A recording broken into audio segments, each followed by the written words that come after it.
The financial services sector has changed significantly over the last decade with the introduction of low-cost index tracking products, treating customers fairly, and other legislation forcing business models to adapt. In its current edition of Finweek, we use the Collective Insight supplement to look at the last 10 years in the industry and also to look forward at what the next 10 years may bring on the horizon. Joining me in studio is Anne Cabot-Alletzhauser, head of Alexander Forbes Research Institute, and Nerina, Visser, head of Beta and ETF at Nedbank Capital. Ladies, thank you so much for making the time to join us. Mark, let me first come to you first. Let's talk about the idea behind the commemorative issue, an idea that was taken, I'm assuming, about 10 years ago. What was behind that? Well, it's quite interesting. The collective insight is quite an interesting concept on its own, in that, one of the big challenges you face in financial media in South Africa is just simply quality of reporting in terms of, being able to engage the industry. We love, as journalists, we love our sexy headlines. We love the Liberty blows $1 billion, or we want scandal. We want something, we often gloss over a lot of these issues within the industry, and it's difficult because the industry has evolved significantly over the last couple of years. There's new legislation being introduced left, right and centre. Business models are changing. The traditional powerhouses, your banks and your insurers, are no longer the centres of power within the asset management industry. Products are coming through in terms of low-cost index tracking. The idea that the fund manager is God is no longer is not necessarily, it's irrelevant, but it is changed quite significantly. And the more things change, the more they stay the same in a lot of cases. But what you are seeing is an industry that has changed quite significantly over the last decade. And South Africa is very, very interesting just because of the amount of capital that we're seeing in the country. What we did with Collective Insight, and Anne will probably explain in more detail, but essentially what it is you take a group of industry thought leaders, you invite them to submit papers, and once a quarter they then put out, they then vote on what the best papers on a particular topic are, and they're picked by their peers within the industry. And what's been interesting, we've managed to keep the concept going for the last 10 years, and with any luck 10 years going forward.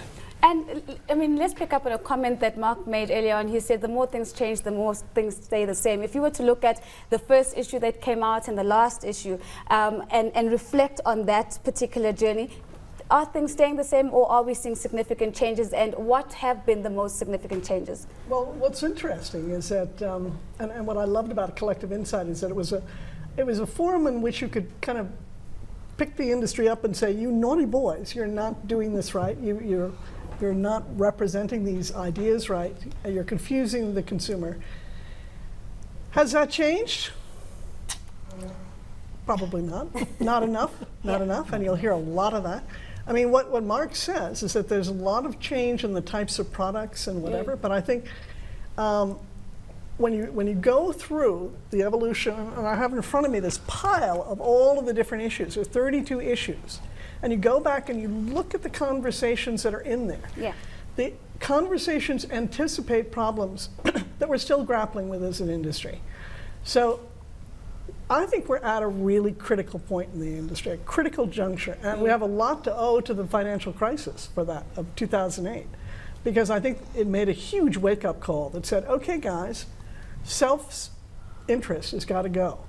We've got a client, we're a professional, it's a service industry, let's get this right.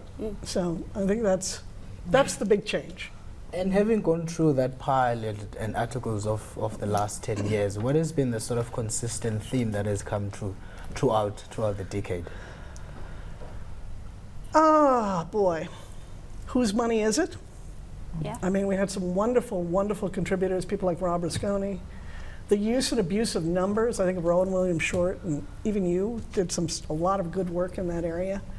I think responsible investing, what are we investing this money for? What's the whole purpose of investing? This isn't like going down to Gold Reef City.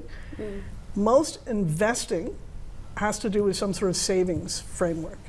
And therefore, to what extent are we delivering on that sort of promise? Or are we just out there competing with each other to see who can grab the biggest piece of the pie, And that's really the problem with the industry, that the wonderful thing that this article, the commemorative issue, begins to highlight, is that consumers have had enough. They've said, stop competing with each other, give me what I need.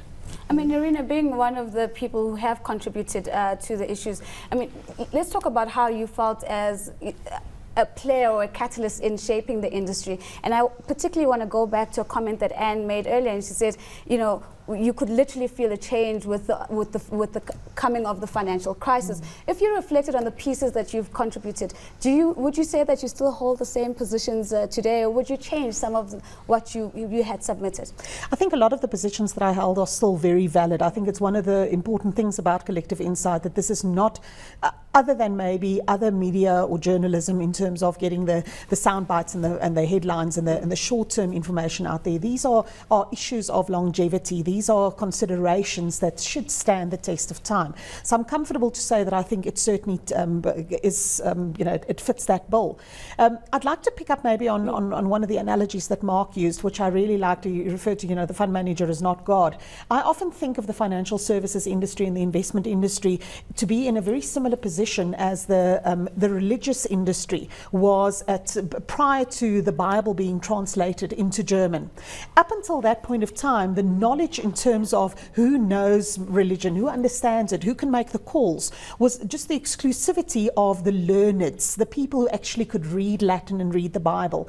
And after that became available to the general man on the street, suddenly it became a lot more questioned. It was a lot more debates around it. And I see exactly the same happening in the financial services industry. This used to be the domain of the few people who actually understood how this very complex and difficult thing works.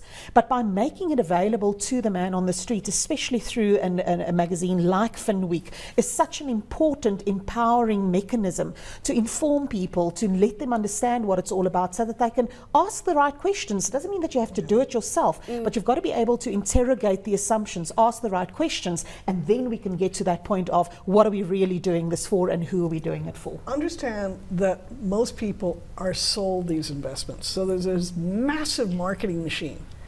One of the other things that comes out in here, of the huge change that's taken place in the industry over the last 20 years, is our understanding about behavioral finance and behavioral economics.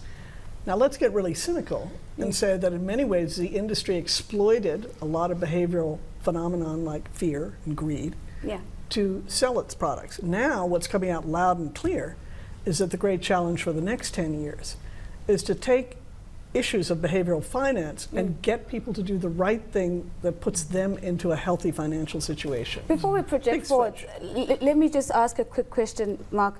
Who made the decision on the articles that actually made it into the various issues? Okay, so what happens is ultimately the articles are submitted to a committee which is headed by, which is coordinated by Anne. She will then get her committee together, which will include financial advisors, research analysts, fund managers, etc., and they'll then vote on their peer circle. So there's no, I think that, you know, one of the criticisms you often see of financial media is that there's this idea, well, Nedbank is a sponsor of the industry or of the title, so then they should be given the opportunity to punt their products, etc.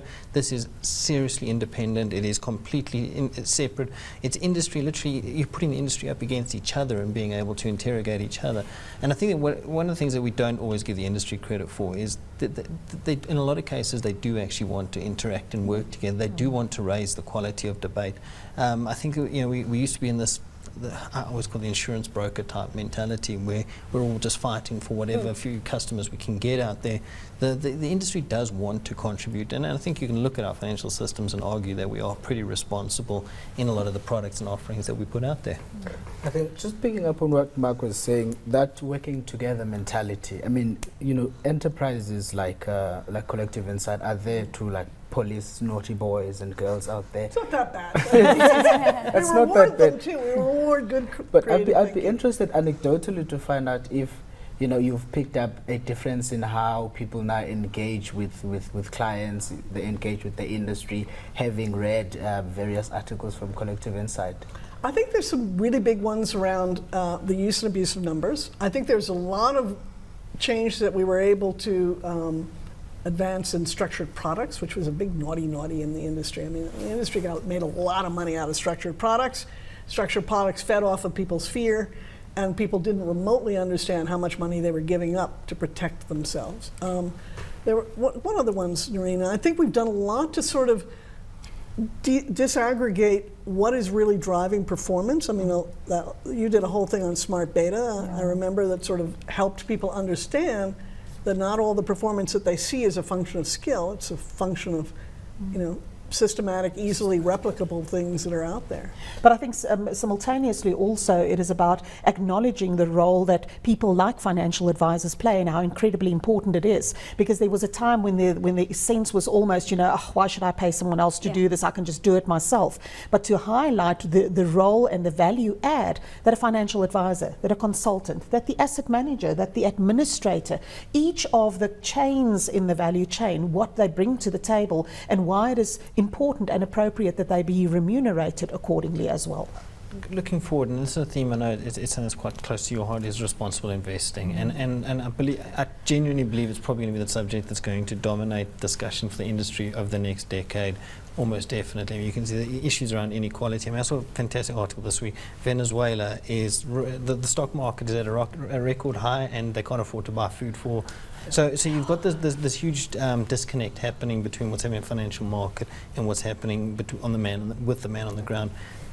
Responsible investing, is it going to be the issue that is going to be central for South African investors, product managers and asset managers going forward? I think absolutely, because if you think in terms of the asset base, the power that resides in that asset base to effect change and to effect change that is there for the greater good of all. And I think the Public Investment Commissioner, being the investment arm of the Government Employee Pension Fund, has really been at the forefront of doing that, to say, you know what, we're actually sitting here on a very powerful tool to effect the type of change that is required for everybody.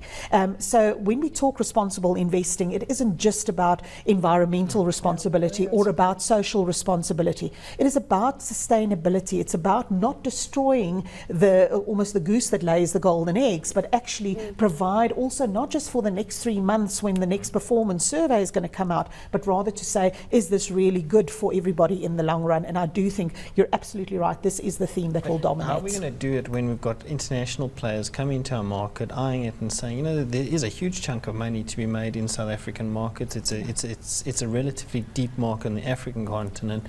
How are we going to manage those? You know, there's a lot of competition, and you know, I look at what's happening in the US, UK. Yes, there's some positive steps being taken there, but there's still a lot of question marks around responsible investing. Yeah. Are we going to be able to cope with those pressures? You know, you can only legislate so much. Yeah. You can't legislate ethical behavior, and I think that is where the role of the collective insight as an industry body almost really is, where we get together and we stand and we can actually say, how do we ensure that we do the best and the right thing for the industry?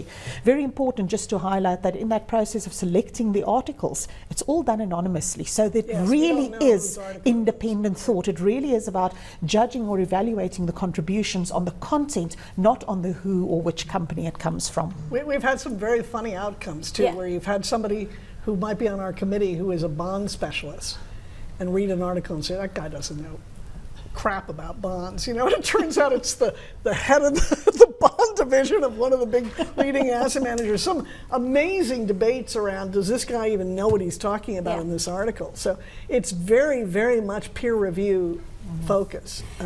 So on that note, unfortunately, I have to close this session. So we'll close it on independent thoughts, which I thought was a very significant point made there. Thanks again to our guest. That's Anne Cabot-Alletzhauser, head of Alexandra Forbes Research Institute, and Nerina Visser, head of Beta and ETF at Nedbank Capital.